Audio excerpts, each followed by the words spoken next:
Hey, so I'm going to answer the question that I get asked the most. As soon as somebody finds out that I'm diabetic, the next thing out of their mouth is typically, "How did you know?" And the answer is, I didn't. I have no family history. I didn't know a single diabetic. So when this happened, I had no idea what was going on. I was living in London at the time, and I was studying Shakespeare at the Royal Academy of Dramatic Arts at RADA, which is a lot less pretentious than it sounds. And I was dancing like all the time at the Place and Pineapple Dance Studios. So I was having a blast and living abroad, and meanwhile drinking 5 gallons of water a day for some reason. And because of that, then going to the bathroom every half an hour, which is incredibly rude when you have a 3-hour class. Um, and beyond that, I was incredibly famished, like all the time. I was devouring food and could never be full. But even though I was eating so much, I also dropped to about like 100 pounds. So I dropped all this weight, and then I would have these. The worst part was these leg cramps that were like devastating. That basically, after I would have one, I couldn't stand on my own two legs for about 10 minutes. And this started hurting my ability to dance. I couldn't go up on my toes anymore. Um, and crazy enough, I was waking up every morning at like 6:30 without fail. And I'm not a morning person, like at all. But I'm waking up every morning at 6:30 on the nose, no alarm, and I feel like some semi truck has like literally run me over. So that's how I started my day. But like none of this mattered to me because I was living in London and having an amazing time and loving life, and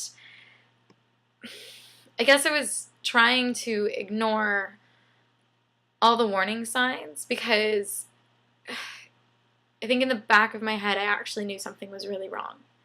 Um, and it didn't help that I was in a dorm full of pre-med students. So they had a really great time trying to diagnose what was wrong with me. And they came up with things like potassium deficiency or sodium deficiency, or one guess was like I had been roofied maybe, and my kidneys were malfunctioning because of this. And so finally, after like drinking tons of salt water and eating lots of bananas, I had a brilliant idea.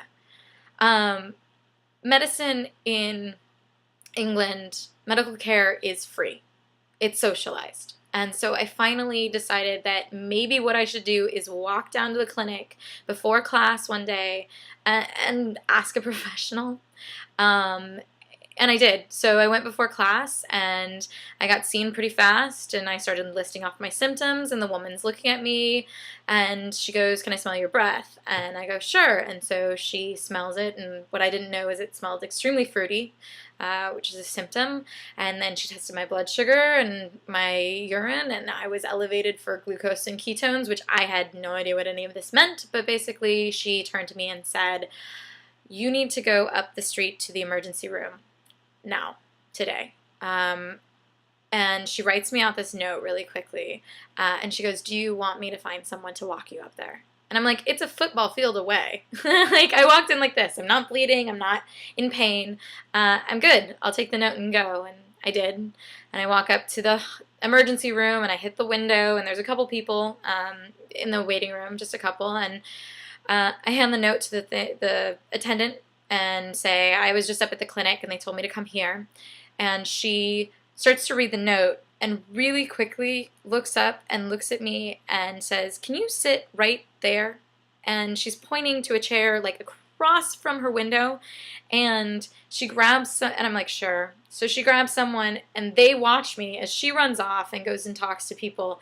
And like within 5 minutes, I'm not kidding you, like from 5 minutes of sitting my butt in that seat, I am now in a hospital bed in an emergency room in London with like IVs being thrown up my arm and blood being drawn and people talking in really thick British accents, but at least they're talking in English so I can understand most of it. But I don't know anything about this disease. So I have no idea what's insulin, which is how they say insulin. I have no idea what they're talking about, and this flurry is going on around me, and I think I talked to my dad and my mom at this point, who are 6,000 miles away in Los Angeles. And finally a doctor comes in, and he sits down, and he says, all right,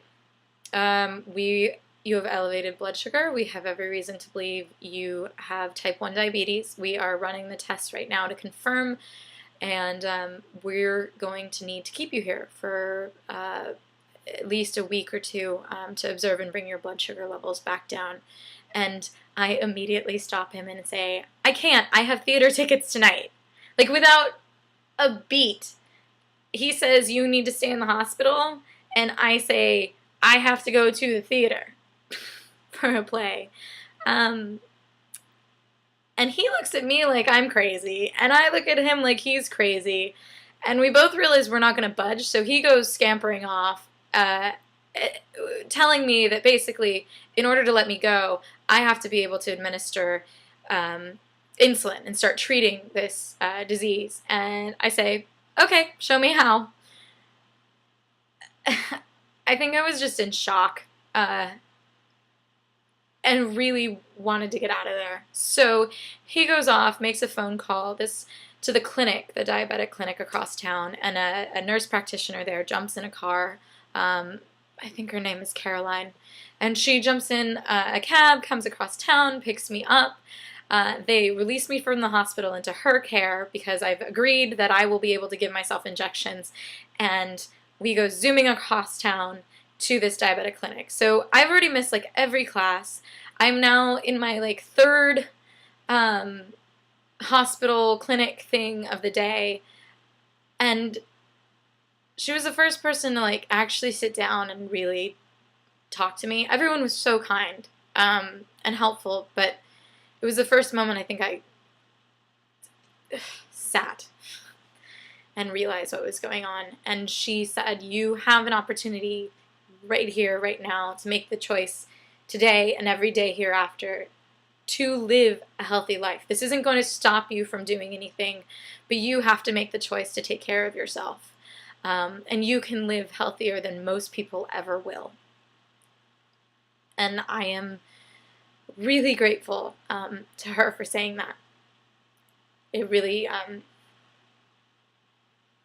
it didn't calm my fears, but it helped me start to kind of come to terms with what was happening.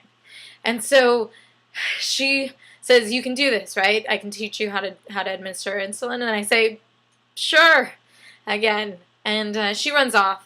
And next thing I know, she comes back with like fistfuls of boxes of supplies and pens and insulin pens and vials of insulin and test strips and monitors. And she starts laying all this stuff out on the table. And she goes, okay. And she starts walking me through it. And no one thing is really complicated, but you put them all together and it's overwhelming. Like, probably about 4 hours earlier, I was told that I even had a disease, so it was just life-altering. And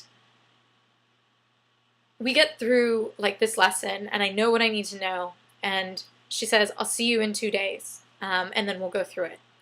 Because basically they put a tourniquet on it, and she said, whatever you eat, if you have a meal, just give yourself 4 units. I'm not going to teach you everything now. And so she sticks me in a cab, and I go back to my dorm, and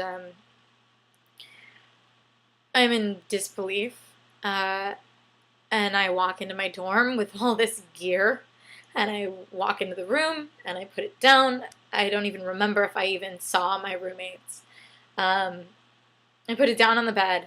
I grab like this small amount of stuff that I need. I throw it in my purse. I walk out the door and walk to the underground. I jump in the tube and I take it to the National Theater. I get out at the National Theater stop and I walk into the theater and I sit in a chair in this auditorium and watch Matthew Bourne's Play Without Words, which is an incredible play, an incredible dance piece, actually. Well, both. It's a play without words. Um,